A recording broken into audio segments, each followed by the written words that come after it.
Good morning friends. আশা করি আপনাদের পুজো ভালোই কেটেছে। পুজোতে তো সবাই নিশ্চয়ই বেড়াতে গিয়েছিলেন, অনেক খাওয়া দাওয়া হয়েছে, ক্যালোরি ম্যানেজমেন্ট ঠিকমতো হয়নি, উল্টোপাল্টা অনেকেই খেয়েছেন। তো যাই হোক, এবারে পুজো কেটে গেছে, শরীরের প্রতি যত্ন নিন, ক্যালোরি ম্যানেজমেন্ট শিখুন এবং ব্যালেন্স ফুড খান, ঠিক আছে?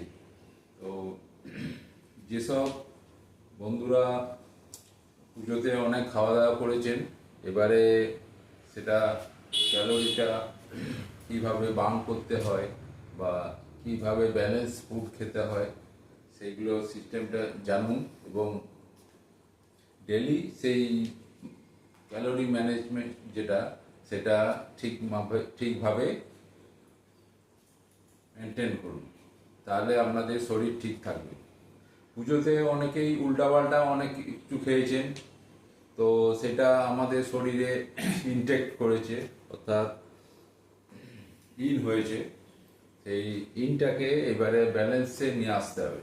তার জন্য কি করতে হবে, আপনাদের রেগুলার এক্সারসাইজের মাধ্যমে সেটাকে বার্ন করতে হবে। তো কথা না বাড়িয়ে আজকে এবারে আসুন ক্যালোরি বার্ন কিভাবে করতে হয়। প্রত্যেক দিন মিনিমাম 40 থেকে আধ ঘন্টা এক্সারসাইজটা করবেন।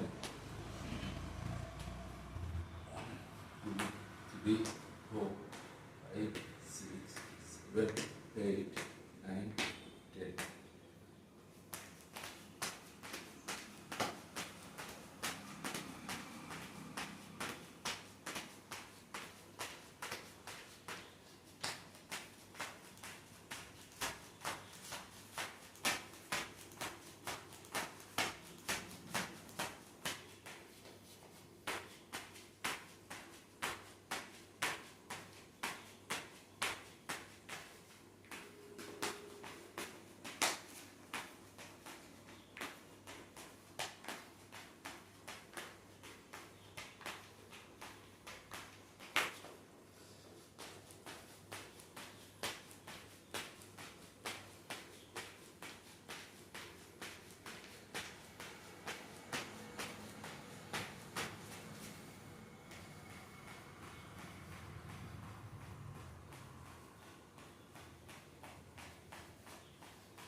এই এক্সারসাইজগুলো করুন, এগুলোর মাধ্যমে ক্যালোরি বার্ন হবে। যে যত ক্যালোরি বার্ন করতে পারবেন, অর্থাৎ কার্ডিও করতে পারবেন,